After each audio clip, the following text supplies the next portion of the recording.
সংসারের প্রতিটা কাজ ভালোবেসেই করে থাকি। তবে ঘরবাড়ি আমি কিভাবে পরিষ্কার রাখি, আজ ডাইনিং রুম ডিপ ক্লিন করলাম। তো রাধে রাধে বন্ধুরা, শুভ সকাল। তোমরা কেমন আছো? আশা করি তোমরা যে যেখানে আছো সবাই খুব খুব ভালো আছো। আর লালটুকুন্তি কিচেন অ্যান্ড ব্লগ চ্যানেলে তোমাদের সবাইকে স্বাগত আর অনেক অনেক ভালোবাসা। আজকের হলো শুক্রবার, সকাল এখন 7টা মতো বাজে। এখন থেকেই তোমাদেরকে সাথে নিয়েই নতুন আরও একটি ব্লগ আমি শুরু করছি। ভিডিওটা সম্পূর্ণ দেখার অনুরোধ রইল। আশা করি আজকের ভিডিও তোমাদের খুব ভালো লাগবে। আজকের ঘুম থেকে উঠতে একটু দেরি হয়ে গেছে জানো তো, ওই কারণে এই পায়রাগুলোকে ছাড়া হয়নি। ওরা বের হওয়ার জন্য একদম ঝটপট করছিল ঘরের মধ্যে। তো কিছু পায়রা বাইরেই থাকে, তোমরা তো দেখলে। আর কতটা রোদ্দুর উঠেছে দেখেছো, পুরো আমাদের ছাদে রোদ চলে এসছে। আর পায়রাগুলোকে এখন ছেড়ে দিয়ে একটু খেতে দিয়ে দিয়েছি, আর তারপরে নিচে চলে এসেছি। তবে এখনও জল কিন্তু ঠান্ডা। আজকের এত ঠান্ডা পড়েছে কি বলবো, হঠাৎ করেই ঠান্ডা এতটা পড়ে গেল। কিছুদিন ধরে বেশ গরম পড়েছিল, তারপরে আজকের সকালবেলায় উঠে দেখছি বেশ ঠান্ডা আছে। আর রাতেও ঠান্ডা লেগেছিল, তবে আমাদের পাখা ছাড়া হয়। আর আজকে রাত্রিরে অবশ্য পাখাটা ছাড়েনি বর্মশায়। আর কম্বল লাগে না, কম্বল তো আগেই আমি তুলে দিয়েছি, তোমরা তো দেখেছো আগের ব্লগে। তো কাঁথা ছিল, সেটাই আমাদের গায়ে দিতে হয়েছে। তবে অন্যদিন এতটা ঠান্ডা কিন্তু পড়ে না। আজকের হুট করে কেন জানি না এতটা ঠান্ডা লাগছে আমার। আর কলের জলও ভীষণ ঠান্ডা লাগছে। তো আমার মনে হয় এই যে সামনে দোল পূর্ণিমা আসছে, ওই কারণেই মনে হয় এই ঠান্ডাটা পড়ছে আবার নতুন করে। তো এখন বাসন মেজে নিলাম। এদিকে ভাত আমি আগেই বসিয়ে দিয়েছি। সকাল 8:30টার মধ্যে আমার তো ভাত দিতে হয়, তোমরা তো জানো। তো ওই কারণে ভাতটা বসিয়ে দিয়েছি। গ্যাস ওভেন টোভেন পরিষ্কার করে নিয়ে তারপরে আরও কিছুটা বাসন ছিল, তো এখন মেজে নিলাম। এইবার বাসনগুলো গুছিয়ে নিচ্ছি। তো এরপর কি কি রান্না করব সেটা আবার দেখব। আজকে তো ওই পার্শে মাছ ফ্রিজে আছে, আগের দিন এনে রাখা ছিল, তোমাদের আগে ব্লগে দেখিয়েছি। তো সেই পার্শে মাছটাই আজকে রান্না করব। মা বেগুন দিয়ে গেছে, সেই বেগুন দিয়ে ওই সর্ষে পোস্ত দই দিয়েই রান্না করব। বাবা তো বাড়িতে নেই, তোমরা তো জানো। তো আজকে গ্যাসেই ভাত করতে হচ্ছে, তা না হলে বাবা আমাকে উনুনেই ভাত করে দেয়। তো যাই হোক, আমাকে গ্যাসে ভাতও করতে হবে, তরকারি করতে হবে, তাই জন্য ভাতটা আমি আগে বসিয়ে দিয়েছি। ওদিকে ভাতটা ফুটে গেছে, গ্যাসটা আস্তে করে দিয়ে এদিকে মাছটা বের করে নিয়ে আবার জলে দিয়ে দিলাম, কেননা বরফ জমে যায়। এদিকে জলও ঠান্ডা আর মাছেও বরফ জমে গেছে। আর যদি ওই ঠান্ডা মাছ নিয়ে আমি ভাজতে যাই এক্ষুনি, তাহলে মাছগুলো সব ভেঙে যাবে জানো তো। ওই কারণে একটু গরম জল দিয়ে মাছগুলোকে আমি ছাড় করে নিলাম, আর একটু গরম করে নিলাম মাছটাকে। তা না হলে মাছটা যেই আমি তেলের ওপর দেবো, তারপরে উল্টাতে গেলেই ভেঙে যাবে। আর এমনিতেই পার্শে মাছ খুব নরম মাছ। এইবার কিছু কমেন্টের উত্তর দিয়ে দিই। কল্যাণিয়া মায়ের রন্ধনশালা থেকে দিদিভাই কমেন্ট করেছে, চলে এলাম পরিষ্কার পরিচ্ছন্ন করে নিয়ে মটরশুঁটি আলু মাছ দিয়ে রান্না, খুব সুন্দর হয়েছে, কাপড় কেচে বাড়ি ক্লিন করলে। তো তোমাকে অসংখ্য ধন্যবাদ ভিডিওটি দেখার জন্য। এখন এই যে ভাত হয়ে গেছে, ভাতটা ফ্যান ঝাড়িয়ে রেখেই আমি তরকারি বসিয়ে দেবো। এদিকে সর্ষে বাটা হয়ে গেছে, কিন্তু আজকের ওই শিলনোড়াতেই বেটেছি, কেননা ওই যে সর্ষের ছিবড়েগুলো আমি ফেলে দেবো বলে আজকের ওই জন্য শিলনোড়াতে বেটে নিয়েছি। মিক্সিতে দিলে কি হয় বলো তো, একদম গুলে যায়, আর তখন ছিবড়েটাই পাওয়া যায় না। ছিবড়ে বলতে সর্ষের খোলা জানো তো, ওইটাই বাদ দিয়ে দেবো। আর এদিকে পোস্ত বেটে নিচ্ছি, আর দইটা মিক্সিতেই বেটে নেবো। তো মিক্সিতে বাটলে হতো, তাও আমি শিলে বেটে নিলাম, যেহেতু ওইটা আলাদা করব, তো ওই কারণেই দেখো পরপর সব বেটে নিয়েছি। আর ওদিকে দেখছো বাটিতে সর্ষে বাটা রয়েছে, আর এখন পোস্তটা বেটে নিচ্ছি। দেখো এইটুকুনি পোস্ত বেটেছি, তার মধ্যে ইচ্ছা করছে আজকে পোস্ত বাটা দিয়ে ভাত খাবো, তো ওই কারণে আবার একটু পোস্ত বেটে নিতে হয়েছে। এখন দই নিয়ে নিচ্ছি, দইটা তবে মিক্সিতেই ফাটিয়ে নেবো। টক দই নিয়ে নিয়েছি, এটা অবশ্য একটু আগে বের করে রেখেছিলাম, একদম ঠান্ডা নয়। তো এখন সর্ষের জল রেডি, এদিকে পোস্ত বাটা রেডি। এখন মাছে নুন হলুদ মাখিয়ে নিয়েই মাছটা ভাজা শুরু করে দেবো। তো বেগুনটাও কেটে রেডি করে নিয়েছি। বেগুনটা খুব ভালো, কিন্তু তোমাদেরকে দেখাতে পারলাম না। এত সুন্দর বেগুন মনে হয় দোকানে কিনতে পাওয়া যায় না। আসলে গাছের বেগুন তো, একটা পোকা তো নেই, আর সাদা দুধের মতো। এর পরের বারে আমি তোমাদেরকে দেখাবো। অর্ধেকটা করেছি আর অর্ধেকটা রয়েছে। তো বেগুনটা কাঁটা বেগুন, বেশ বড় সাইজের। ওই মাছ ভাজা তেলের উপরে একটু কালো জিরে ফোড়ন দিয়েছি, তার মধ্যে বেগুন দিয়ে দিয়েছি, তারপরে টমেটম দিয়েছি। টমেটম দিয়েও আর একটু ভালো করে ভেজে নিয়েছি। এখন সর্ষের জলটাই দিয়ে দিচ্ছি। দেখো সর্ষের খোসাগুলো কিন্তু দেবো না, প্রথমে হাত দিয়ে দিচ্ছিলাম, তোমরা তো দেখলে। এখন ছাঁকুনিটা নিয়ে নিয়েছি। এই যে ছাঁকুনিটা আছে সেটাই আমি ভুলে গেছি। কাজের সময় যে জিনিসটা দরকার হয় সেই জিনিসটা নিতে আমি ভুলে যাই জানো তো। হঠাৎ করে মনে পড়লো আমার ছাঁকুনি রয়েছে, আমি কেন এরকম হাত দিয়ে ছাঁকছি। তো শেষে মনে পড়ার পরে আবার নিলাম, ছেঁকে তো দিয়ে দিয়েছি অলরেডি। এইবার দুটো কাঁচা লঙ্কা দিয়ে দিয়েছি, অবশ্য ওরা ঝাল খায় না, আমি তো খাই, আমার জন্য দিয়েছি। আর বাবা নেই, বাবাও ঝাল খায় খুব, জানো তো। আর এখন ভাজা মাছগুলো দিয়ে দিচ্ছি, ঝোলটা যেহেতু ফুটে গেছে তো এখন মাছের ঝাল হয়ে যাবে, একটুখানি ঢাকা দিয়ে রাখবো, ব্যাস, তারপরে মাছের ঝাল হয়ে যাবে। এটা সিম্পল একদম সাধারণ ঝাল, তো এটা খেতে খুব ভালো লাগে। ওই যে দই পোস্ত আর ওই সর্ষের যে জলটা পড়ে তো ওই কারণে। এখন ভাত বেড়ে আমি ঝুড়াতে দিচ্ছি ওদের জন্য, ওরা ঝটপট করে খেয়ে বেরিয়ে যাবে। এটা ছেলের প্লেট রেডি করলাম। আর বর্মশাইয়ের জন্য এখনও ভাত বাড়িনি, কারণ হচ্ছে ও পুজো করছে, পুজো করে কমপ্লিট করে আসলে তারপরে ওর ভাতটা বেড়ে দেবো। এখন লাউয়ের তরকারি করছি, ওই লাউ ডিম দিয়ে একটা তরকারি বানাচ্ছি, সেটা আর ছেলেকে দেবো না, আমি আর বর্মশাই খাবো। ও খেয়ে তো বেরিয়ে যাক আগে, কেননা ওর তো একদম সময় নেই।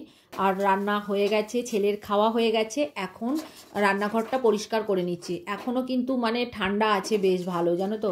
আমি তো ওই কারণে জামা পরে আছি, আর নাইটি পরে থাকলে শীত লাগে, আর মোটা কিছু পরাও যায় না, আর চাদর পরে কাজও করা যায় না, ওই কারণে এই জামাটাই আমার সব থেকে ভালো, মানে হালকা শীতের মধ্যে। তো এখন জামা কাপড়গুলো ভাঁজ করে নিচ্ছি। এই জামা কাপড়গুলো আগের দিনের কাচা, তো ভাঁজ করা হয়নি, আজকে সকালবেলা একটু সময় পেয়েছি, ভাঁজ করে নিই। না হলে ওই যে পড়ে আছে, কখন করব তার নেই ঠিক। আর ততক্ষণ আর বর্মশাই তো এখনও পুজো করে কমপ্লিট করে আসতে পারেনি, আমার হাতে সময় আছে, সেই সময়ের মধ্যে জামা কাপড় ভাঁজ করে আমার তোলা হয়ে যাবে। তো এখন ভাঁজগুলো করে নিই। বাবার কিছুটা আছে, আসলে বাবা যেগুলো বাড়িতে পড়তো সেইগুলো ছেড়ে দিয়ে গেছে, সেগুলো কেচে এখন ওনার আলমারিতে ঢুকিয়ে দেবো। তো চলো এইবার তোমাদের কিছু সুন্দর সুন্দর কমেন্টের উত্তর দিয়ে দিই। কবিতার কথা থেকে দিদিভাই কমেন্ট করেছে, বাহ দুই বাবা ভাইজ্যাক যাচ্ছেন, খুব ভালো জায়গা দিদিভাই, খুব সুন্দর ভিডিও, লাইক দিয়ে দেখে নিলাম। তো আরও একটা কমেন্টের উত্তর দেব। সুস্মিতা দাস মহারানা দিদিভাই কমেন্ট করেছে, সংসারের প্রত্যেক দিন বলতে গেলে আমাদের একই রকমের একঘেয়েমি কাজ থাকে, ভাইজ্যাক কিন্তু খুব ভালো জায়গা। তো প্রথমেই বলি তোমাদেরকে অসংখ্য অসংখ্য ধন্যবাদ এত সুন্দর কমেন্ট করার জন্য। তোমরা ঠিকই বলেছো, ভাইজ্যাক খুব ভালো জায়গা, আমি কিন্তু 4-5 বার গিয়েছি। আমরা প্রত্যেক বছর ওইখানে বেড়াতে যাই, কিন্তু এই 2-1 বছর হলো আমরা যেতে পারছি না। আর আগে যখন যেতাম তখন আমি ব্লগ করতাম না, শর্টস বানাতাম। তো ওইখানকার 1-2 শর্টস আছে এখনও আমার চ্যানেলে, কিন্তু ব্লগ তখন দিতাম না এই চ্যানেলটা। আস্তে আস্তে ব্লগ দেওয়া শুরু করলাম। তবে এবার যদি কোনোদিন যাই তাহলে ব্লগ করব, তোমাদেরকে দেখাবো। ওখানকার পরিবেশটা সম্পূর্ণ এখানকার থেকে আলাদা।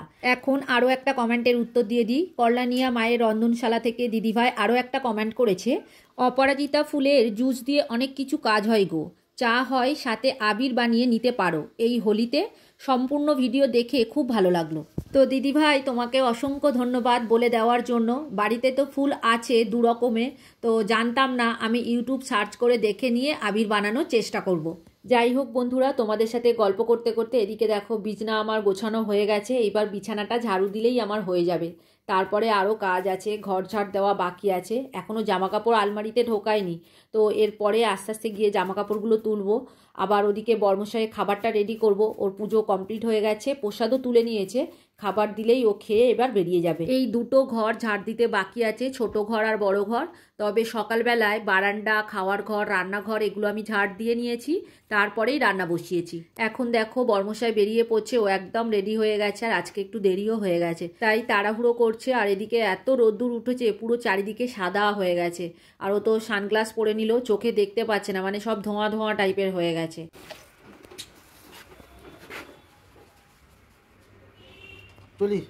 হ্যাঁ টাটা, সাবধানে যাবে কিন্তু, আস্তে আস্তে গাড়ি চালিও, টাটা। এই যে বর্মশাই চলে গেল, ছেলেও চলে গেছে, এখন আমি বাকি কাজগুলো সেরে নেবো, মানে সকালে যেগুলো করিনি, ঘর ঝাড় দেওয়া থেকে ঘর মোছা, তারপরে আজকে ভাবছি একটু ঝুল ঝাড়বো, জানো তো অনেক দিন ঝুল ঝাড়া হয়নি। তবে এদিকে আগে জামা কাপড়গুলো ঢুকিয়ে দিই, তারপরে ওই দিকের কাজে যাব। কালকে না রাত্রিবেলা ওই লাইট জ্বলছিল, তখনই দেখে নিয়েছি কিছু মাকড়সার মানে জাল বানিয়েছে।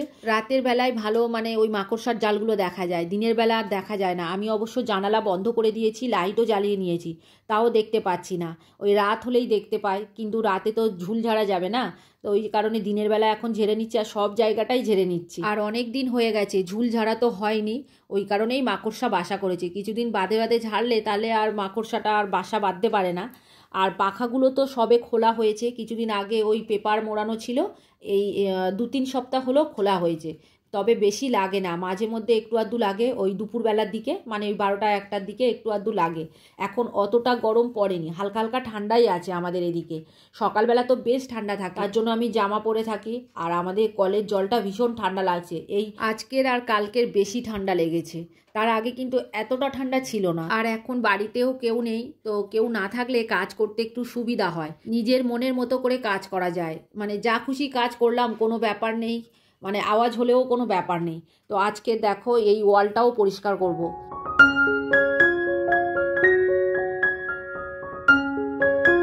এই যে বেলার দিকে করছি, এখন বেশ গরম লাগছে।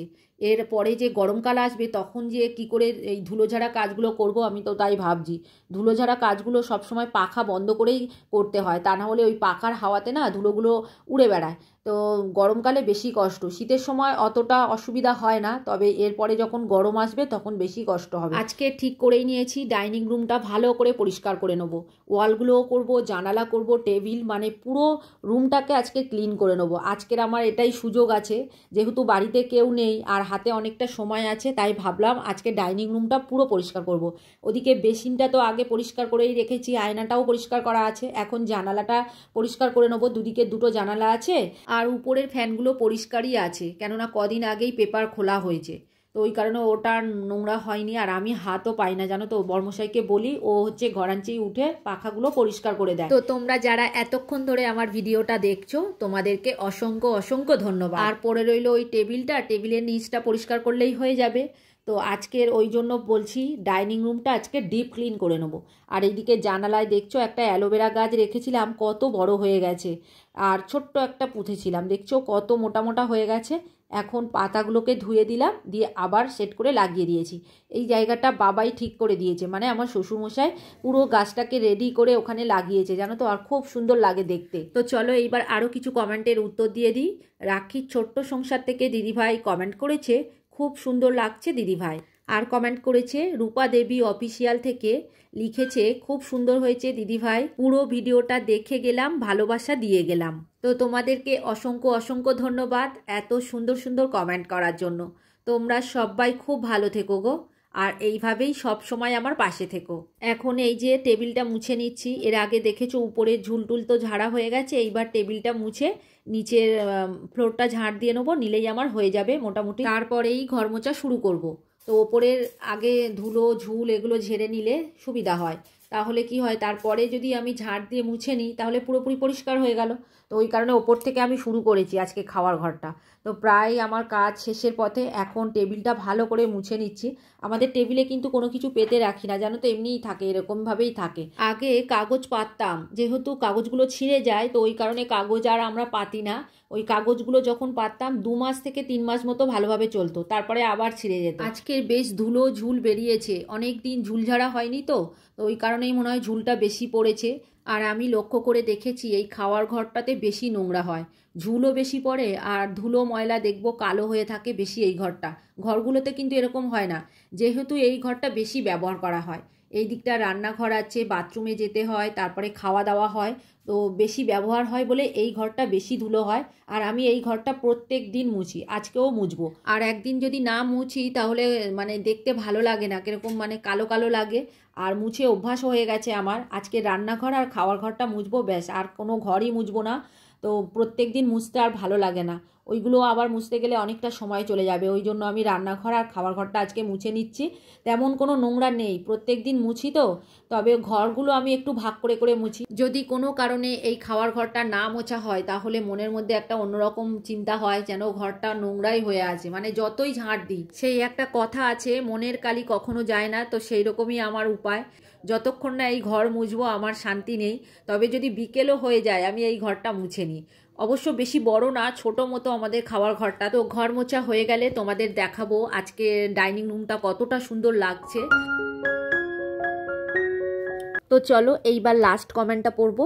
পিঙ্কি দত্ত লিখেছে, আলু বেগুন দিয়ে ইলিশ মাছের ঝোল, সারাদিন কাজের তাড়া, খুব সুন্দর হয়েছে, শুভেচ্ছা রইল। তো দিদিভাই অসংখ্য ধন্যবাদ কমেন্ট করার জন্য। তুমি খুব খুব ভালো থেকো, আর এইভাবেই সবসময় আমার পাশে থেকো। যেহেতু সংসারের প্রতিটা কাজ আমি ভালোবেসে করে থাকি, তাই সুন্দর করে কাজগুলোকে গুছিয়ে করি, তবেই তো ঘরবাড়িগুলো এইরকম পরিষ্কার রাখতে পারি। তবে এর পিছনে অনেকটা খাটতে হয়, যতই পরিশ্রম করি। যখন এই ঘরবাড়িটা ফ্রেশ, গোছানো, পরিষ্কার পরিচ্ছন্ন দেখি তখন মনটা ভরে যায় এবং পরিশ্রমটা আমার সফল হয়। তো যাই হোক, আজকের ভিডিওটা আর বড় করব না, এখানেই শেষ করব। তোমরা সবাই খুব খুব ভালো থেকো। যারা নতুন বন্ধু হয়ে আমার এই ভিডিওটা দেখছো তাদের আমার পাশে থাকার জন্য অনুরোধ করছি। আর যারা পুরনো বন্ধু হয়ে আমার পাশে আছো তাদেরকে অসংখ্য অসংখ্য ধন্যবাদ আর অনেক অনেক ভালোবাসা রইল। আর হ্যাঁ, ভিডিওটা কোথাও যদি তোমাদের ভালো লেগে থাকে তাহলে একটা লাইক করে দিও, আর ভিডিওটা কেমন লাগলো কমেন্ট করে জানিও। তাহলে আজকের ভিডিও এখানেই শেষ করলাম, এবার দেখা হবে পরের ভিডিওতে।